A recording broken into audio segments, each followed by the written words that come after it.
Chang'an 684 CE.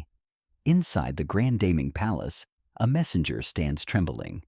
Before the entire imperial court, he's ordered to read a letter aloud, a rebel manifesto by a famous poet.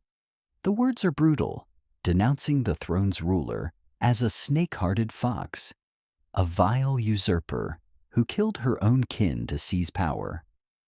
The room falls into a deathly silence, but the woman behind the curtain, Wu Zetian, does not erupt in rage.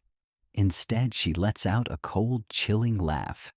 She turns to her advisors and says, "It's your fault that a man of such talent was not recruited into my government." Over 3,000 years of Chinese history, 558 men took the imperial throne. It was the ultimate boys' club, with entry guarded by blood, war, and an unbreakable gender wall.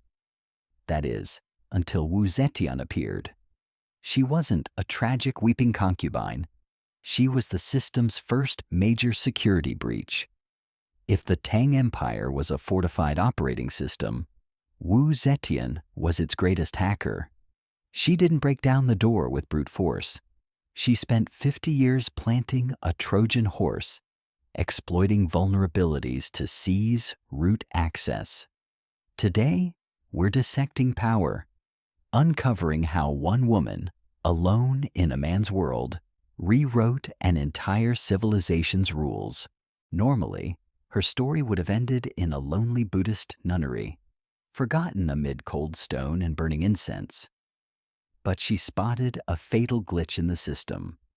The emperor's youngest son, Li Ji. Li Ji only became emperor because his two powerful older brothers, the crown prince and prince of Wei, destroyed each other in brutal plots and failed coups. Their father, Emperor Taizong, was heartbroken and drained by his son's bloodshed. He picked Li Ji, his quiet, overlooked youngest son, as the safe choice.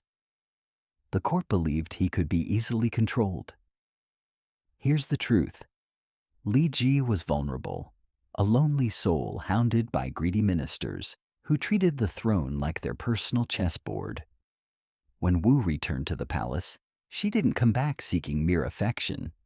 She returned to fix Li Ji's broken confidence. She gave him what he desperately needed: cold, unyielding ruthlessness. She became the blade he needed to purge the court's arrogant old guard. Most people write off Wu's return as just seduction, but that underestimates the psychological war unfolding. Imagine Li Ji's pain, living his whole life in his warrior father's shadow. He didn't want a passive toy. He needed a maternal protector to shield him from the crown's heavy burden. Wu tapped into this primal need perfectly. Her first move was to become Li Ji's only source of strength. When the old ministers bullied him in the grand hall, she would hold his hand in the shadows and whisper, "This empire belongs to you. Anyone who stands in your way is just redundant code." To sever Li Ji's last ties to the old order, Wu wove a lie so dark it stained history. She turned a tragedy into a weapon to frame her rivals. On a freezing winter day, Empress Wang visited Wu's newborn daughter. It was a standard court visit, but Wu turned it into a catalyst for a nightmare. After Wang left, Wu allegedly killed her own baby, covering the tiny body to make her look asleep. When Li Ji arrived, grinning to see his daughter, Wu played her part flawlessly. She didn't scream accusations. She simply collapsed in silence, forcing the emperor to uncover the cold truth himself. For the weak emperor, that tragedy was devastating. He thought the old guard wasn't just challenging him. They were trying to wipe out his bloodline. Wu turned Li Ji into an accomplice, making him believe only she could keep him alive in this deadly imperial system. Zoom out to the global stage. Wu faced a patriarchal firewall on maximum hell difficulty. In ancient Egypt, Cleopatra relied on Roman generals to stay in power. a parasitic deal that destroyed her. Centuries later, England's Elizabeth I had to become the Virgin Queen, sacrificing her humanity and womanhood to silence her nobles. They either borrowed power or avoided the system entirely. She didn't seek an external crutch, nor did she trade her identity for mercy.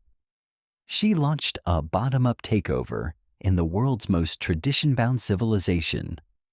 While Western queens juggled crowns and romance, Wu rewrote reality itself. She created new language and religion to erase male supremacy from her people's memory.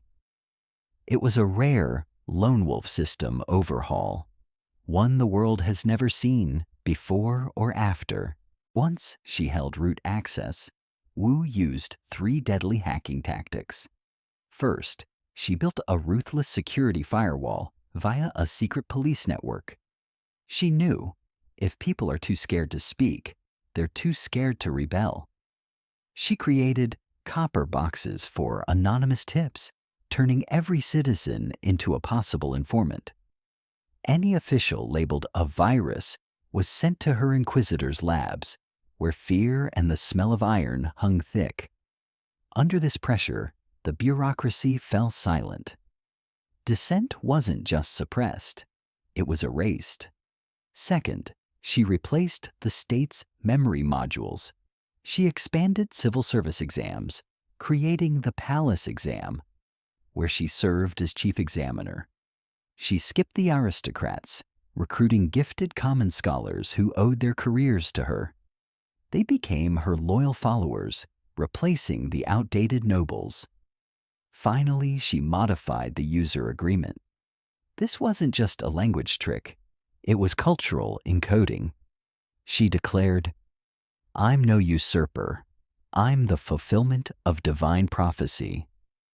She even built a giant Buddha statue modeled after herself, re-encoding the civilization's soul from scratch. But even the smartest hacker can't outrun inevitable hardware decay. At 80 years old, Wu Zetian was stuck in a deadly final logic loop, the succession crisis. Her top advisor, Dai, delivered the fatal blow to her ambitions. He leaned in and whispered the cold truth. "Choose your son, and you'll be worshipped as an ancestor in the royal temple forever. Choose your nephew." Have you ever heard of a nephew building a temple for his aunt? Wu realized even she couldn't rewrite a patriarchal society's core code, the bloodline. Her final years were filled with haunting silence. She hid behind silk curtains, using her young lovers as a protective sandbox to block a court plotting a system reboot. She'd held power so long that the empire began violent self-rejection. In 705, a coup finally forced her to step down. But in her final hours, Wu made one last stroke of cold genius. She gave up her imperial title, asking to be buried as a queen. It wasn't surrender. It was a masterstroke of vile hiding. She knew if she died as emperor, her successors would erase her legacy out of spite. By returning to the role of wife, she secured her spot in the imperial tomb forever.